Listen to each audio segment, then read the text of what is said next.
Alors aujourd'hui, je suis associé d'un cabinet de conseil américain, conseil en stratégie, qui souhaite développer son activité en Europe. Mais auparavant, j'ai été pendant plus de 30 ans cadre dirigeant chez Pernod Ricard. Il y a 1 an et demi, je me suis posé la question de ce que j'allais faire et l'envie qui m'est venue était d'apporter mon expérience, mon expertise aussi à des entreprises pour les aider à se développer, à accélérer ou à gérer des crises. Alors il y a plusieurs voies pour le faire.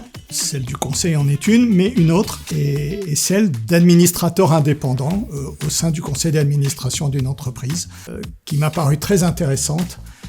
Et c'est donc pour cela que je me suis inscrit à la formation OCA. Alors, la première chose dont je voudrais parler au sujet de cette expérience, c'est d'abord de la qualité de l'équipe pédagogique. Que ce soit les professeurs avec M. Valliorg et son équipe, les intervenants, et aussi l'équipe de Her Value, Mme Mérieux et Mme Olivier, qui tous font preuve de grande qualité, d'écoute, d'accueil, de bienveillance, le tout dans un campus qui, je dois le dire, est très beau. Je ne le connaissais pas, il est vraiment bien placé, fonctionnel, et c'est très agréable d'y vivre une expérience de cours. Quant à l'organisation des cours en eux-mêmes, ça fonctionne très très bien. Il y a un bon rythme qui permet à la fois de bien intégrer ce qu'on apprend, de respirer entre les séances pour bien l'assimiler. Tout ça s'articule parfaitement et à ça vient s'ajouter, en ce qui me concerne, la qualité de la promotion avec laquelle j'ai partagé cette expérience.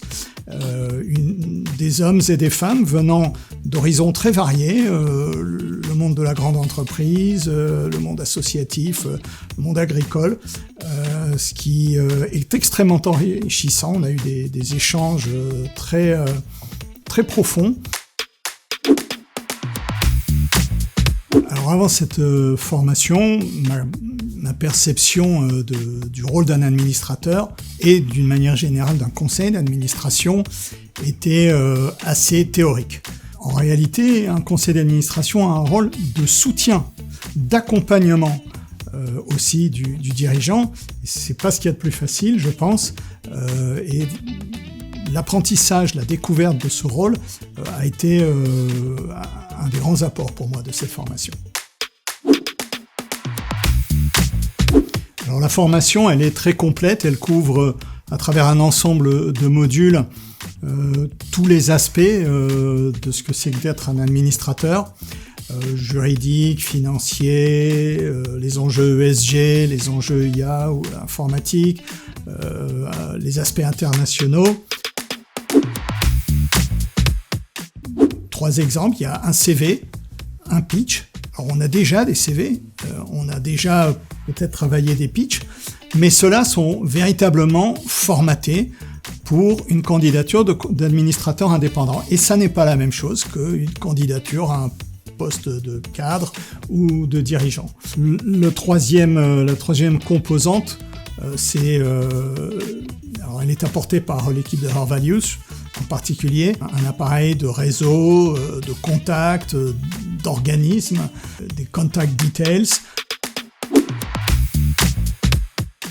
Alors dans toute la formation, il y a effectivement un exercice de simulation. On représente des membres indépendants d'un conseil d'administration d'une entreprise familiale face à un directeur général qui est sous tension. Alors il y a une première phase où il faut rentrer dans le bon état d'esprit. C'est-à-dire que c'est pas un jeu. On n'est pas là pour faire des sketchs et se faire rire. Il faut vraiment rentrer dans la peau des administrateurs. Et lorsque c'est fait, à ce moment-là, c'est là que l'exercice devient, pour moi, véritablement formateur et révélateur en ce qui me concerne.